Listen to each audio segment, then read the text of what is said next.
77 WABC invite you to a family fun day and softball showdown on July 20th with net proceeds benefiting Shriners Children's. John Sterling will call the game as the FDNY takes on the NYPD with special guests Dwight Gooden, Art Shamsky, 77 WABC hosts, including Sid Rosenberg, Anthony Cumia, Lionel, Dominic Carter, and many more. For more info and to buy tickets, go to ShrinersChildren'sChampions.org. That's ShrinersChildren'sChampions.org. The left versus the right. Entertaining and informative. On the Red Apple Podcast Network. This is The Left versus the Right. I'm James Flippin, representing the right of the political spectrum. And then here with me today, as always, former Governor David Paterson, a little left of center these days. Governor Paterson, how are you? I'm fine, and I'm representing the right because I am right when I do things. You're representing the correct. Correct. I'm representing the correct right in essence, you're suggesting I'm already wrong. So we're off to a good start. We're hitting the ground absolutely. running. And that's a good thing. So, Governor, nice to be back with you. And, of course, this is a week in which you were featured prominently in the headlines and the news coverage because your status as a prominent Democrat and as a former governor of New York has come into play with this ongoing mayoral race. And now that we're past the primary, Zohran Mamdani with the D next to his name on the ballot, you've got a couple of prominent former Democrats, or I guess Cuomo still is one, I don't know, that are running as independents. And then Jim Walden as an independent, and of course our good buddy Curtis Sliwa running as a Republican. So I wanted to talk with you, if that's okay, just kind of about what it's like to be at the center of this whole political maelstrom, and you're kind of the fulcrum of all this pressure that's being put on various people to react or do something in some way amid this ongoing mayor's race. Well, as the pressure mounted last weekend, and then I had a conversation with our great owner, John Catsimatidis, I thought that it would be a good idea to go out and just suggest that if Eric Adams and former Governor Andrew Cuomo wind up staying in the race, that there's no way that they can beat Zohran Mamdani. There's no way they can do it.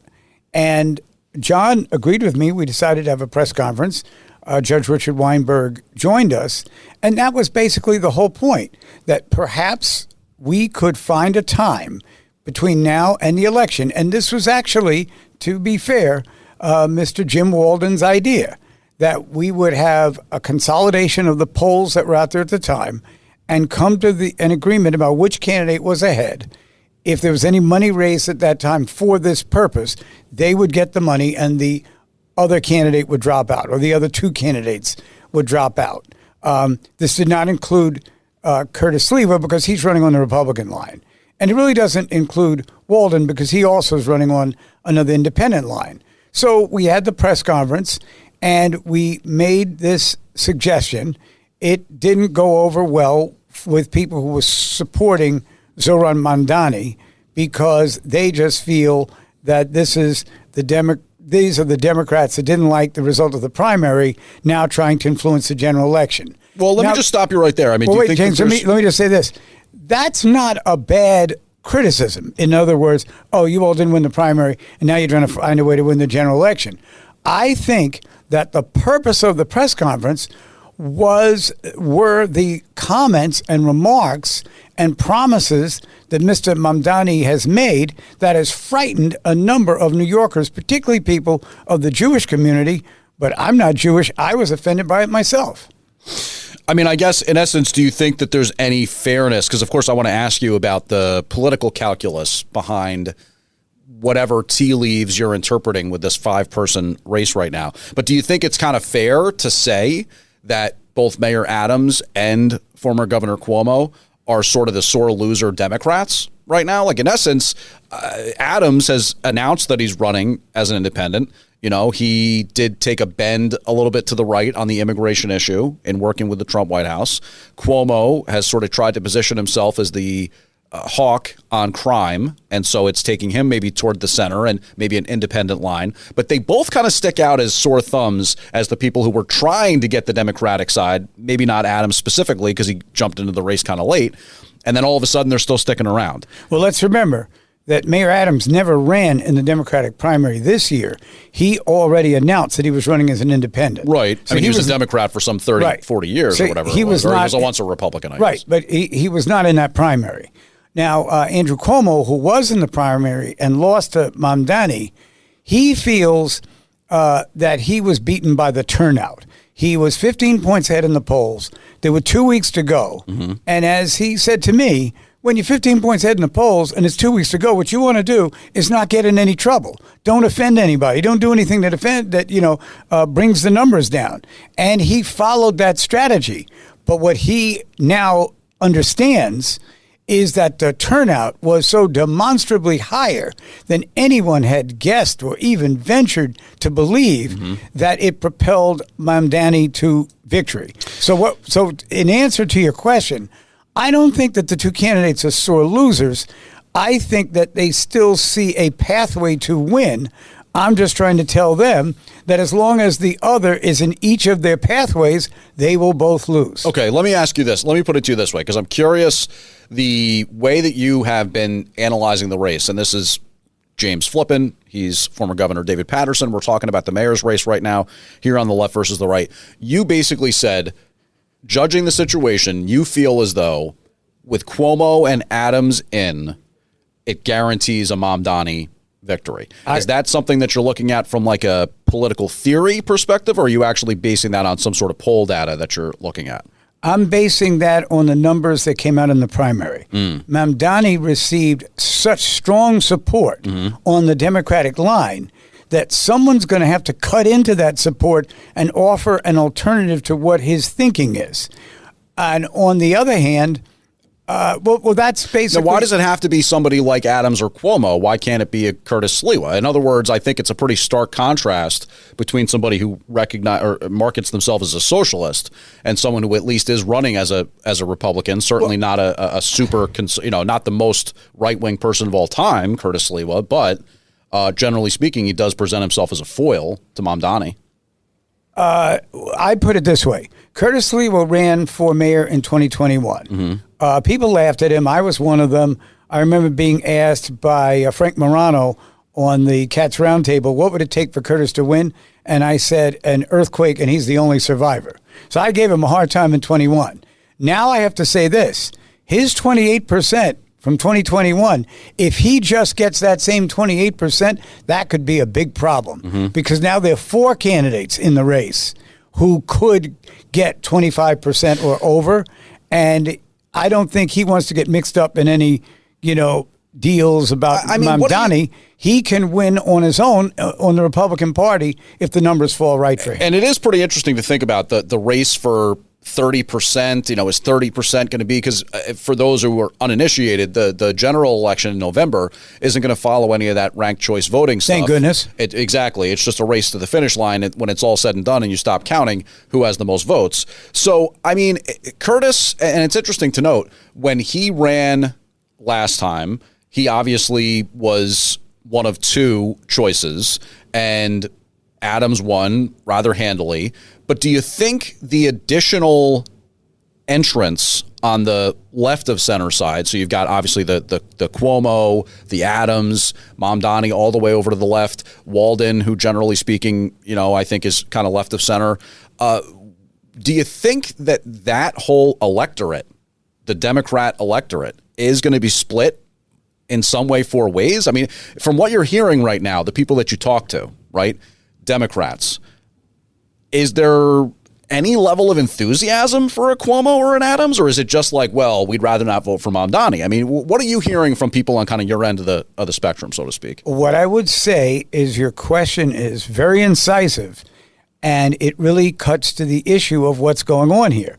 In this case, Curtis Sliwa, the Republican, is trying to play on the right what Mamdani is giving voters on the left. In other words, the more that they crowd into each other, the more I have a chance to run right by them. That's what Curtis Sliwa's theory is, and I'll say twice on this show when I was hosting it, he and I went through the numbers, and it made sense But no one expected that the election would get turned upside down by Mr. Mamdani. And, you know, what would be great for Mr. Mamdani is if he would stop for a minute, think about the things he said, go back and talk to some of the people he's offended. I've been in politics, I guess, for 40 years now. I've had to apologize to a lot of people for things I said, but he doesn't seem to want to do that, and that's why I thought there was an opening to challenge his credibility in addition to his candidacy. Well, yeah, I mean, obviously, I would agree with you on that, Governor Paterson, because the way I feel about Zohran Mamdani is that he's basically everything that's wrong with the Democrat Party right now, with what's developing as the voter base amongst the Democratic Party. I mean, I'll give you an example of why what you said is so right. One of his supporters said to me, "Why do you keep criticizing him for something he said 5 years ago?" What he said 5 years ago was after the riots in Minnesota and the whole issue over George Floyd and that summer. Mamdani said, it's unfortunate that it happened, but it had to happen. It was something that had to happen for us to get justice. So in other words, after what Derek Chauvin did to George Floyd, we needed more violence? We needed more people to get hurt? That's not an answer. And the other thing is, if he said it 5 years ago and he hasn't corrected it up to now, then I'll just keep repeating it because it's honest and it's true, and he won't admit to it. The same source told me that people from the Mamdani campaign are going to meet with leaders of the Jewish community. First of all, they'll have to get the meeting, which I think will be difficult to do. And then secondly, it better be a big explanation for some of the rhetoric that has really raised the ire of all other citizens around the city, as it would have been even if he was talking about Mexicans or black people. Yeah, but here's the thing, though, Governor. I mean, look, with all due respect, I don't think that it is going to raise the ire of the average New Yorker. I think if you think about the stuff that Zohran Mamdani is about, the reason he has no interest in correcting the record, so to speak, or apologizing or changing anything is because it's what he actually believes, and it's what he actually puts forth as his policy positions. Get rid of the cops. They're evil and racist and actually are a drain on society. Ding. I think most Democrats would probably agree with that these days. We should have free buses and nobody should actually have to pay for transit around the town. Boom. I totally agree with that one. That'll work for 3 days because no one will clean the buses. I understand that. And that will be the end of busing. Of course, I agree with you on that. But that's not the way most Democrats nowadays in 2025 look at it. BDS, boycott, divest, and sanction. We hate Israel. Israel's an apartheid state. It's a racist colonizer. Ding. Most Democrats agree with that one. So this guy has no motivation or need to change anything that he's saying. It's in line with the voter base. I hate to say it. I know it's like a read 'em and weep type situation. Nobody wants to hear that, but it's reality. Well, what he took advantage of that he didn't even know is that of the 5 issues that were most important to the voters, anti-Semitism was not one of them. I wish that it was, but it was not one of them. And so therefore, when people were voting on transportation issues, property tax issues, and other issues away from those subjects, that's where he picked up a lot of votes, because the issue of how he is treating one particular community is, in my opinion, is not coming up enough, because I think it's outrageous. It is outrageous, but I mean, he's also a guy who talked about that you need to raise taxes on white neighborhoods, and has said that, the concept of accumulated wealth is somehow offensive or whatever. I mean, the guy's basically Karl Marx. I mean, he's basically totally in line with the Marxist teachings that have been brought forth, all these elite schools and colleges and all, and he's a byproduct of that. Well, getting back to what you said before, James, I agree with you about the Democratic vote, because what caused him to win the primary was the immense, this wasn't just an uptick, this was an immense number of younger people, mostly 25 to 40, even younger people who just got to the voting age of 21 were out there. I'm sorry, the voting age is 18.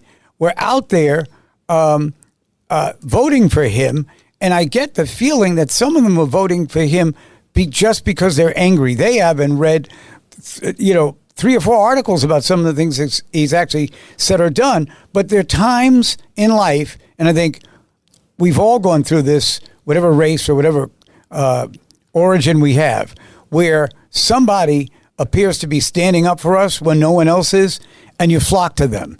Only down the road do you find out who they really are, like in Animal Farm or some of the other great It's a great books. point. You're absolutely right about that. But I mean, Yeah. again, you made the point just a few minutes ago saying that, well, it might sound great to have free buses, but then what happens when they're not repaired? What happens when they're not cleaned? What happens when there's homeless people living in them 24/7? That's not going to be great. People have a hard time connecting the dots between reality and what they think should be when it comes to the world. And that's what I think happened in this particular primary. And I've got to tell you, James, I remember the primary, and I remember the mayor's race, believe it or not, in 1965 when John Lindsay won. He was a Republican, but kind of as a moderate. Mm-hmm. And he won again as a coalition candidate in 1969. And it was his ability to make the public understand what things would be like if the Democrat beat him. Yeah. And he was able to do it. And he wasn't one of these people that didn't work hard and, was really one of our more interesting mayors during his tenure. And he's come up a lot lately because obviously he won that second term as an independent coalition candidate, as you said, and kind of, that's become relevant now with these 3 independents. And he also had the Liberal Party. Boy, I wonder where they went. Yeah.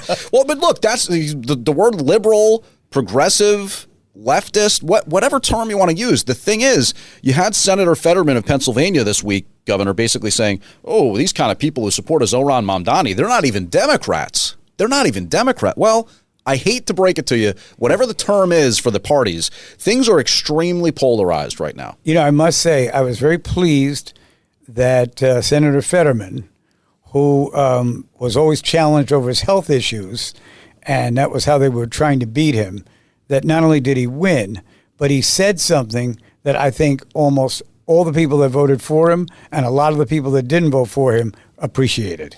Yeah, I mean, look, I think that he has been a guy who, generally speaking, is trying to come to the center and find some way to govern and find some way to strike compromise in the halls of Congress. Not a bad thing. I think that's a good thing. But the reality on the ground is that there is no center. There's people all the way over to the left. There's people all the way over to the right. And they're the ones that are paying attention in terms of politics right now. Anybody else who's not really paying attention, they could be swayed. They could be convinced to vote for this person or vote for that person, maybe, especially when the cult of personality with Donald Trump's not involved. But the majority of the people are not picking these one-off issues and saying, who should I vote for based off this or who should I vote for based off that? A lot of the people motivated to get up and vote, it's because they truly believe in a lot of this stuff. Identity politics. If it's on the left, it's a lot of anger and resentment tied into economics.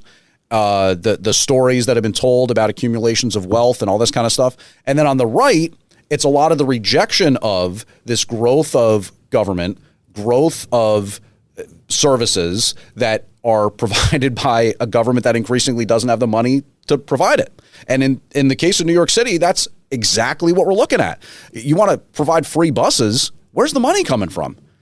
New York City is broke. Albany is broke. People are moving to the Carolinas and Florida and Virginia. What do you think is going to happen with the Zohran Mamdani? You think there's going to be more people around to pay all the taxes to provide all these services? No, it's going to go the other way. And the more you have regulation, the more market dynamics go away, and there is no middle market. There is no dynamic pricing. It's just poor people and rich people and nothing else. And you had Bill de Blasio that supposedly said he was going to fix it. Well, guess what? Now you've got the Muslim Bill de Blasio. Because that's all this is. Zohran Mamdani is the Muslim Bill de Blasio. That's it. And unfortunately, Eric Adams was the black Bill de Blasio until he got indicted. And then he tried to cosplay as a conservative. So this is the situation we find ourselves in. And Governor Paterson, I'd love to ask you when we come back, just on a personal level, what it's like to be sort of someone that's being looked at as a voice of reason, somebody who's supposed to fix this, somebody who's supposed to be a part of this whole. We'll get into it. He's when Governor Paterson. I'll fix it. I'm James Flippin, the left versus the right. The left versus the right on the Red Apple Podcast Network. 77 WABC invites you to a family fun day and softball showdown on July 20th with net proceeds benefiting Shriners Children's. John Sterling will call the game as the FDNY takes on the NYPD with special guests Dwight Gooden, Art Shamsky, 77 WABC hosts, including Sid Rosenberg, Anthony Cumia, Lionel, Dominic Carter, and many more. For more info and to buy tickets, go to ShrinersChildren'sChampions.org. That's ShrinersChildren'sChampions.org. At Athletic Brewing, we love the sounds of summer, but also,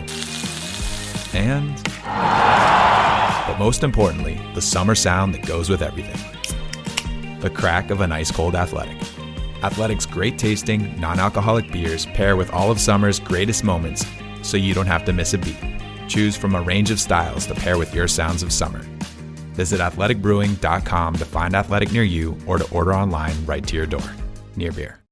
This MailChimp-verific jingle is brought to you by MailChimp. MailChimp your marketing with AI and more. Advanced automations to connect to your store. MailChimp your marketing and boost your clicks. Multi-channel campaigns now with SMS. That's lit. MailChimp your marketing today with the #1 AI-powered email marketing and automation platform, Intuit MailChimp. #1 based on publicly available data on competitors' customers. Plans vary. SMS available as add-on. Visit MailChimp.com. Ryan Reynolds here from Mint Mobile. With the price of just about everything going up, we thought we'd bring our prices down. So to help us, we brought in a reverse auctioneer, which is apparently a thing. Mint Mobile Unlimited Premium Wireless. How to get 30, 30, bit to get 30, bit to get 20, 20, 20, bit to get 20, 20, bit to get 15, 15, 15, 15, just $15 a month? Sold! Give it a try at mintmobile.com/switch. Upfront payment of $45 for 3-month plan, equivalent to $15 per month required. New customer offer for first 3 months only. Speed slow after 35 gigabytes if network's busy. Taxes and fees extra. See mintmobile.com. The left versus the right. Entertaining and informative. On the Red Apple Podcast Network. Here on the left versus the right, he is Governor David Paterson, former governor of New York, who is representing the left, and I'm James Flippin. On the right, you hear me doing the news updates throughout the week, news director here now at 77 WABC, but sitting in on the talk show chair right now because we're talking about the mayor's race, Governor Paterson's role in this as someone who is a respected Democrat, a respected politician, a guy who carries weight when he suggests things or tries to pull things together on the political side. So, Governor Paterson, what's that like personally, right? Like, do you feel a lot of pressure right now with this role that you're playing? Is it almost kind of fun and exciting, I guess, to be kind of back in the mix in that respect? Or is it just where you want to do the right thing and you're trying to do it the best you can? First, the bad news. I don't know how people found my phone number, my wife's phone number, my stepson who works right here, WABC, Anthony, they found his phone number. And these horrible, nasty, vicious messages that they left after the press conference on Monday. Now, I got this, when I was in office. Mm-hmm. But at the, when I first was in office, I was single at the time, so I didn't care what people wrote to me.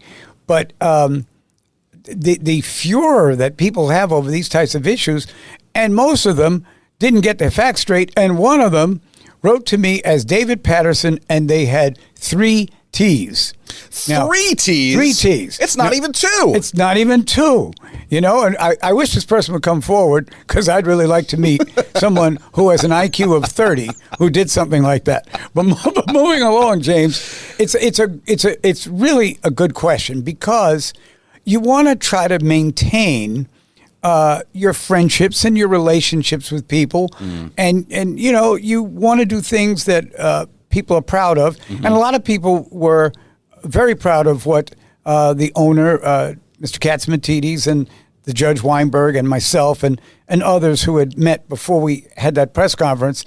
But you do start to feel a little tinge of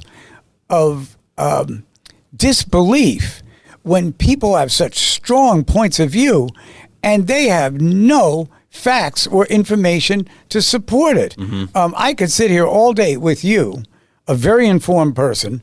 We could take a number of issues that we disagree on. we could go back and forth probably for 3 or 4 hours. Who needs 1 hour for the left and the right? Do you hear that, management? But anyway, what I'm trying to say is that we are human beings. We do get affected by things people say, especially when it's involving members of your family and stuff like that. I mean, that's ridiculous. And I even got some letters from people. I don't even know. I used to live in New York. I used to like you. I can't believe that you would get up and make this statement. Well, we'll see how they believe when New York goes bankrupt because the new leadership didn't really know how to manage a financial crisis. Yeah, I mean, it's really. Now, I don't know, you might not want to answer this, and that's okay, but is it safe to say that you're in some level of contact with the different candidates here? I mean, do you have a relationship with all 5 of the people that are running at this point, or contact with any of them? Or I only really know Curtis, and I know Andrew, and I know Eric. I don't know the other 2 candidates. I haven't talked directly to Mayor Adams, but I've talked to some people who are with him. I've talked to former Governor Cuomo a few times, about a week ago. And what I would say is that they all seem convinced that the others should get out of the race. So you don't get the sense that any of them are really truly kind of taking this idea seriously, that maybe we should try to read the tea leaves and figure out which one of us should or shouldn't be involved here. Like, you think that the 5 of James, these people I will say that the personal experience, I started mapping out how I was going to run for re-election as governor. And of course, I wasn't elected the first time. So, I really wanted this to get right, but I kept running into these situations where someone accused me of doing this, someone accused me of doing that. And finally, the crescendo in the media of these accusations put me in a position where, as much as it hurt my soul, I had to withdraw from the 2010 gubernatorial race. And even talking about it now, I still get a pinch in my stomach from it because I didn't do anything wrong, and the investigations completely cleared me. It wasn't like with Adams where they dropped the charges. I was completely cleared in the Attorney General, who happened to be Mario Cuomo's investigation. Now, the reason that I point that out is I'm now seeing that in the other candidates. They all work really hard. No matter what you think about them, they get up early in the morning. They go to subway stops. They go to places where they know the public will be, supermarkets. They'll do it on Saturday morning. They'll do it late Sunday night. People come out of the movie theater and you see the gubernatorial candidate. That might be some votes you pick up.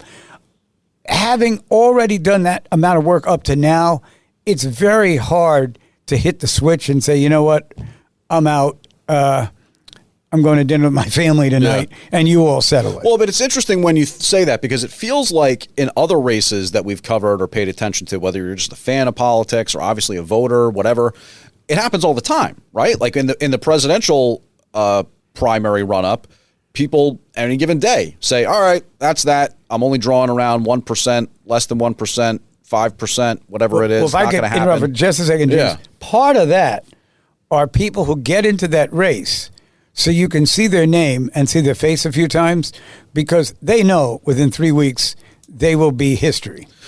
That's true. And I think that what's interesting about this particular situation is what we're talking about with the race at hand is, let's just handicap it really quickly, right? So obviously Zohran Mamdani has no reason to drop out, and he won't drop out. He's the Democratic nominee. He's 33 years old. He's a politician on the rise, state senator or state assemblyman, whichever one it is. And so he's in the throes of his political career. He's, obviously going to take this to the end. Andrew Cuomo, I don't know where he goes from here after this, except if he wants to write another book, get some show on TV or the radio, or maybe serve as a political consultant or something like that. Eric Adams, kind of a similar thing. Maybe he can get back into state politics. I don't know. But these are guys, Eric Adams and Andrew Cuomo, who had very clear designs, I think anyway, on eventually running for president. So whether or not that's kind of maybe gone now remains to be seen. But they it feels like they have nothing to lose right now. Like there's no reason for them to drop out. I understand that there's this whole idea from a sort of altruistic perspective, like, don't you care about New York City? But I mean, come on, Governor. I mean, that's not, most of these politicians are not exactly looking at it that way. James, that's the part I left out. Yes, they care about New York City, but when I described everything they go through, when you've gone through that amount of an effort, where you're dragging yourself in at night and your family members said, we told you shouldn't have done this in the first place. You have to listen to all this stuff. You get so focused on what you're trying to accomplish that you literally will just run over anyone that you think is in your way. Yeah. And I think that, so with Andrew Cuomo, one of the problems I think he had in this race is he ran for governor in 2002. He was losing by 30 points to Carl McCall. He gets out of the race. You know, it's like a boxing match where the guy's losing, and then he just walks out of the ring like Sonny Liston did to Muhammad Ali. It just doesn't. It just exactly no mas. It's exactly what people don't like. So then Mr. Cuomo runs back in 2006. He doesn't have an opponent there. 2010, when I get out, he has no opponent. 2014, no opponent. 2018, no opponent. 2021, he leaves, and now he comes back. This is the first time he's been in a real competitive primary in his life. And I think that some of the decisions he made could have been rethought. But I did think he was right when he said when you're up by 15 points and you have 2 weeks to go, you're just trying not to offend anybody. Yeah, but I mean, I guess the thing I would also say is, what does that even really mean these days? I mean, these polls, do we trust these polls? I mean, are they calling people's landlines? Are they texting people to get these answers? Are they actually knocking on people's doors? It's a good question, James. I don't really know where they get the answers. I don't think there's too many people out there listening right now, Governor, who say, I love these polls. I think I was called for a poll. I was called for a poll a couple of months ago before the primary took place for a candidate, and I was actually supporting the other candidate, and I told the pollster that, and then I got the feeling that the pollster wasn't really a pollster. They were working for the other candidate. Yeah, all of a sudden, you're hearing the click-clack and so when I said, keys in the background. Yes. By the way, you don't have to answer this question, but if you're working for that person, please tell them I have a great deal of respect for them, but I'm supporting their opponent. And he said, thank you. And I said, by the way, I'm Governor David Paterson. but in all seriousness. Yeah, sure you are. That's exactly. I also just wanted to note, by the way, that poor Roberto Duran with the no mas. He was actually a very good boxer. And he was remembered, unfortunately, for the no mas against Sugar Ray Leonard. But he was actually a great boxer. So I just wanted to throw that out there. Oh, no, he was a great boxer. Yeah. I didn't think I thought he could lose in a decision. But I didn't think he would ever get knocked out like a TKO, something like that. Well, you know what? We also didn't think that we'd be talking about Zohran Mamdani I don't think front end of the ticket. So, it's always things changing all the time. But, all right, well, look, I'm curious. I don't know if you're going to want to weigh in on this or not. But in terms of the available polling data, for lack of anything else to point to or look at, Adams consistently is the one amongst these guys that's kind of coming in last. I guess maybe Jim Walden. I honestly don't know. Maybe Jim Walden's polling a little bit lower than him amongst the five. Apparently so. And then also our good buddy Curtis Sliwa will always tell you, well, the negatives, the strongly negatives, the people that really can't stand people, that Adams doesn't do so well with that category either. I mean, do you continuously see a path for Adams at this point? I understand that on Monday you didn't really necessarily want to chime in on like who should be the one that gets the pressure point right now. But do you still see a campaign path forward for Adams? I think because of the fact that Adams was out of action and he's only gotten back into the action since the primary, which would be the day after June 24th, I think it takes 2 to 3 months, a couple of months, I'd say, toward the end of August into September. I think he's the one who's the most interesting candidate running right now. If he can regain some of the great support he got in 2021, he could be a factor. I'm not saying he's going to win, but he's got an upside. Also, he hasn't spent that much money. Andrew Cuomo spent $25 million to get beaten in the primary. Mm-hmm. Adams, I am sure, is sitting on some money that he will get on television and have his message heard. But I'm going to flip the switch for a second. If he doesn't achieve that by September 1st, and it looks like we're going to have a Mayor Mamdani, if you were in position, do you think you'd make that phone call and ask one of those candidates to get out of the race? In September? Yeah, because I'm going to be busy then. I'd be happy to call up both Cuomo and Adams and say, get the heck out. Let my boy Curtis run against Mamdani. Let's figure this one out. No, I mean, look, I think that the intricacies of the whole thing are profound. And you have this thing that's going on right now where Adams, dating back to really last weekend, wanted to draw attention to this Columbia University, your alma mater, application where basically it was said that Mamdani is both African American and black and yet also Asian. And then Adams tried to jump on that and maybe he's going to play the identity politics. I just don't. I think that the Democrat voter, the young, energized, passionate Democrat voter who believes a certain type of way about economics and property rights and identity politics and all this, I don't think they're going to vote for Adams just because he's black when Zohran Mamdani is a POC, a person of color, right? I mean, it checks the boxes that way, and he's got a lot of other good stuff going for him. Not a Trump surrogate or whatever, not going to be pushing for deportations or whatever. I just don't see where anybody's going to favor these other guys as opposed to Zohran Mamdani, provided they're of that political ilk. I must tell you, James, I am a very good friend of Eric Adams.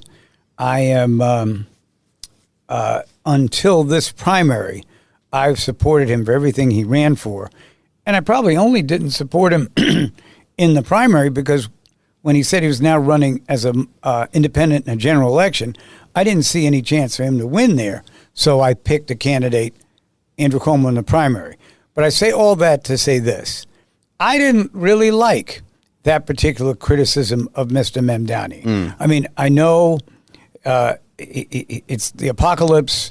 I know he's the evil force of evil, but people are grasping at straws. He's a 17 or 18-year-old kid. Mm-hmm. He's biracial. Who knows what he thought about how he identified himself that way? He filled out an application that apparently didn't have enough places to explain who you actually are. And I just didn't think a person who is as well achieved as Mayor Adams, he's been a mayor and he's been a leader around the city. I thought that was reaching back and taking a little bit of a cheap shot at what a college kid did years ago. All right. Because if Mr. Adams would like to go back to Columbia and look at some of the things I did, he'd have a lot more to talk about. So Governor Paterson, I'm James Flippin, the left versus the right. Maybe some final thoughts here. A question for the governor, I should say, about the mayor's race and some other issues as well. We're going to do that on the left versus the right. The Left versus the Right on the Red Apple Podcast Network.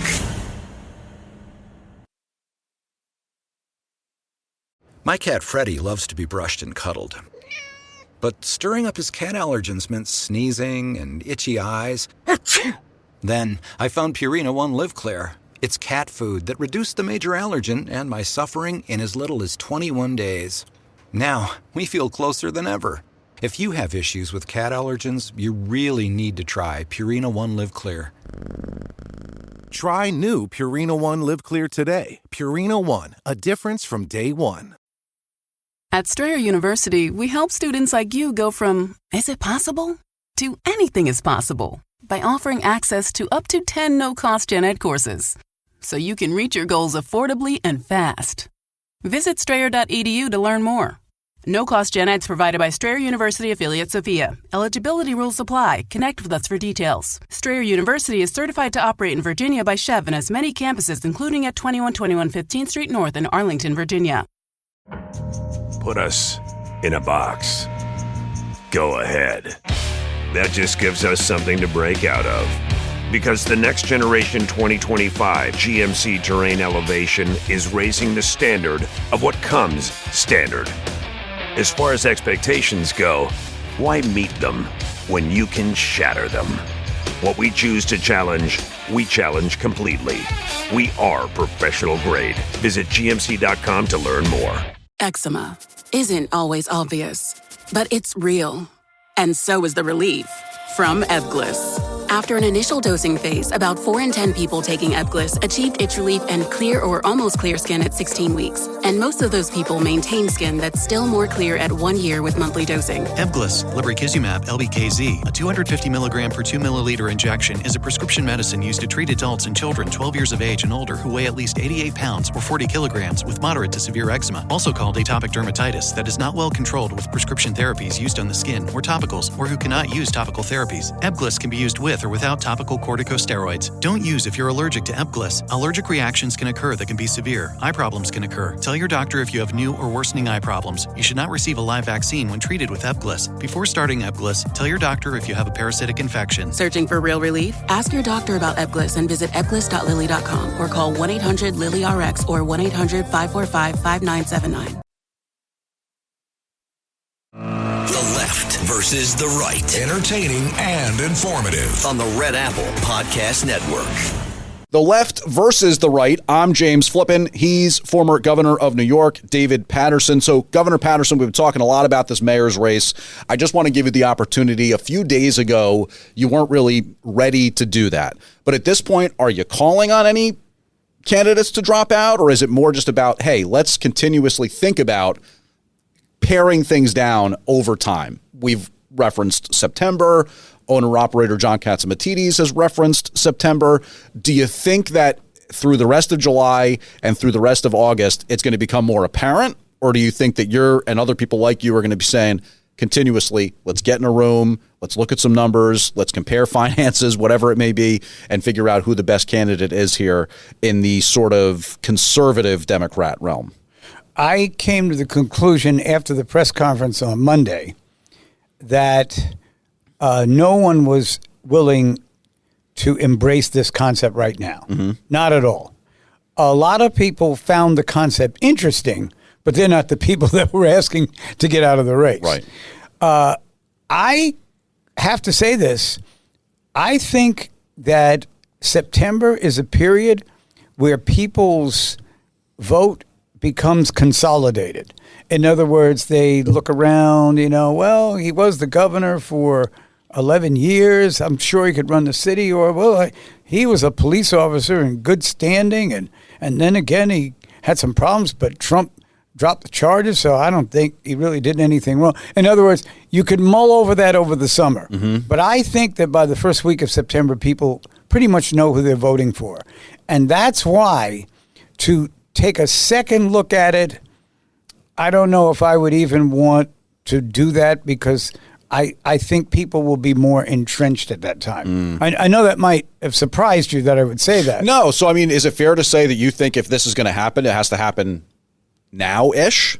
Like, sometime in the next week or maybe two? It has to happen, I think, now-ish, or certainly, by some point in August where people start to see it's not going to work out. But you're not right at this point going to say, okay, guess what? I, Governor Paterson, think it should actually be Walden and someone else who leave. You're not at this point going to say that. Well, I don't think Walden's vote tally is enough to make a difference if he leaves. Okay. I do think Curtis's tally will surprise people, but I think it will also surprise Curtis, and he'll stay in. Right.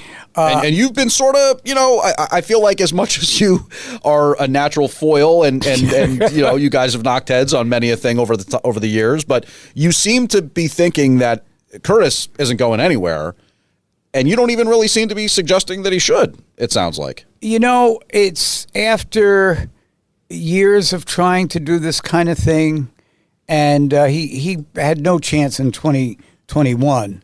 Watching the way I've thought thought that he learned a lot. Can I also ask you this? I think that and sometimes I get pushback even from people on the right, even from Republicans when I talk about this kind of stuff. I think there's a discrepancy between the way voters look at certain people and the way the politician class and the donor class look at certain people. And that was certainly true of President Trump. You had all these never Trumpers, a lot of people in the Republican Party who couldn't stand him, still can't stand him. And over time, that's sort of worn itself away because I think Trump has shown himself to be really serious and legitimate about the things that he cares about, right? Which, generally speaking, do fall under that kind of right of center political sphere. But do you think that it's fair to say there's a big discrepancy between the way some people look at Sliwa and then the way the voters might be looking at him? Yeah, you look at him and he's got his Guardian Angels hat on and he's flopping around. Like Trump with the orange skin and the bad hair. And exactly. And, Eddie does this. And I think that there is an assessment that this person would never be the one standing up giving an inauguration speech at City Hall. Because we expect the mayor to look a certain way and act a certain way and talk a certain way. And now I did see him last week on an ABC TV show, and he did very well. And I thought that he gave very good accounting of himself. And, he and I have, crossed swords a number of times, but I think he and I also have, we're within 2 months the same age, and we kind of grew up watching the same things. And, I can throw a little something like from an old cartoon show out. He knows exactly what I'm talking about. So we have also our You kind of speak the same cultural. Yeah, we kind of speak the same cultural language. And, but back to, what would determine what the time would be when someone could get out. I just think that if somebody wasn't ready to do it now, by September, they would be more inculcated. They're just going to play it out, and I want to see myself lose. Yeah, I mean, and they will see it. And I kind of think that that's, in a weird way, maybe I don't want John Katzimatidis to be listening to this too closely, but I kind of feel like that's whisper so he doesn't hear. I kind of feel like that's what it should be at this point, right? I mean, it's unorthodox, it's kind of strange, it's sort of zany, it's definitely something that I think will be memorable. But what was it in Game of Thrones? It was like the War of the Five Kings or whatever. Like here, it's the election of the 5 mayors. You know what I mean? Like we don't know what's going to happen, and the simple fact that you have really polarizing differences between some of them, and then some of them are a lot more similar with their own little individual aspects or things that they consider important. It's kind of fascinating from a political perspective. I guess as like a political junkie, I almost just want to see what's going to happen. Right, and at this point, with Mamdani leading in the polls, I would think you're going to need somebody who is a bit more of a moderate who will pick up that vote and challenge him. Because if you have 2 moderates, which we have right now, I just think he walks right into Gracie Mansion. And do you think that sort of on the margin or like broadly speaking, is it just one of those things where the majority of the voters say, oh, there's the Democrat, well, that's who I vote for? Do you think that's where we are right now? Yes, or do you think it's changing there are the a lot of people who stick to the party, and that's the party's candidate, and I don't blame them. One thing that I think is kind of interesting is that that has been the case in the past. It apparently can be the case now because of the plurality in which Mr. Mamdani won the primary. But, if I were one of the other candidates, I would go right at him. Like right now, they're fighting with each other. Yeah. If I were Eric Adams, I'd ignore Cuomo. I'd keep going after Mamdani. I'd throw a snowball at a window in his house, even though we don't have snow right now. But anything that would refocus everyone on what I stand for and what he stands for. Yeah. I mean, and that's what's interesting about what's happening right now is All the while you have Adams and Cuomo kind of fighting with each other, saying, you should leave. No, you should leave. Well, you should leave. And then sometimes kind of taking a pot shot at Curtis or taking a pot shot at Mamdani. Mamdani is maintaining a relatively low profile, or at least he kind of has been, maybe since that big victory on the primary night. And, Curtis is kind of also sort of keeping a somewhat low profile in the sense that he's letting this all play out, because I think Mamdani and Sliwa have a natural position sort of at the polls, right? Like the political polls, either end of the spectrum. And then you got these other guys that are kind of jockeying for position in the meantime. So yeah, you're right. It would probably behoove them to just say, hey, I'm the guy. Doesn't matter who the rest of these people are. I'm the guy. And we'll see whether or not that's going to start to happen over the next week or two. It's interesting because a number of these candidates are older than mayoral candidates usually would be. Andrew Cuomo is 67 years old. Adams, I believe, is about the same age. You can get to a point sometimes when maybe you'd like to do these things, but you don't have the energy. Because I'm telling you, and by the way, look at Trump. He's 79 years old. He's running around like a young colt. Yeah.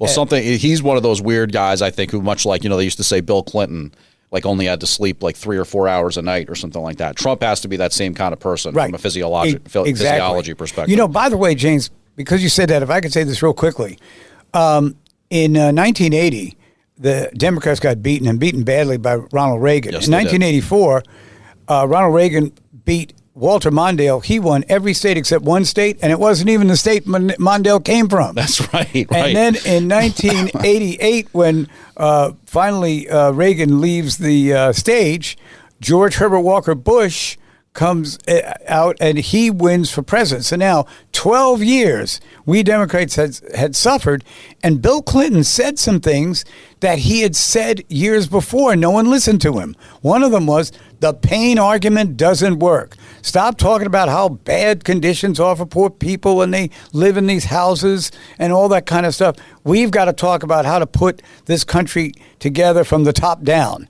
And amazingly, he wins the 1992 presidential election. Yep. I think one of the Democratic candidates, or one of the candidates who's running against Mamdani, who is the presumptive leader at this point, should start going after him about what he said.